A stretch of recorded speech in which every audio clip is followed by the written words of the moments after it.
प्रश्न बघा. प्रश्न काय बघा, 26 जानेवारी 2023 रोजी गुरुवार होता, तर 15 ऑगस्ट 2023 रोजी कोणता वार असेल?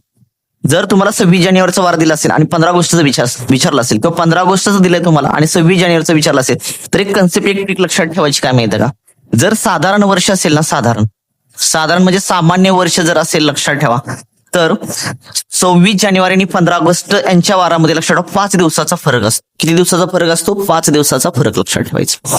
आणि जर लीप वर्ष असेल, लक्षात ठेवा, तर 26 जानेवारीचा वार आणि 15 ऑगस्टचा वार यांच्यामध्ये लक्षात ठेवा किती दिवसाचा फरक असतो? 6 दिवसाचा फरक असतो. आता आपल्याला 2023 आहे आणि 2023 कुठलं आहे? तुमचं साधारण वर्ष आहे. त्याचा अर्थ साधारण वर्ष, याचा अर्थ लक्षात ठेवा 26 जानेवारी आणि 15 ऑगस्ट यांच्यामध्ये किती दिवसांचा फरक असतो? वारामध्ये 5 दिवसांचा फरक असला. मग 26 जानेवारी 2023 ला कोणता वार आहे? गुरुवार आहे. तर गुरुवार मध्ये काय करायचं? 5 दिवस ऍड करायचे.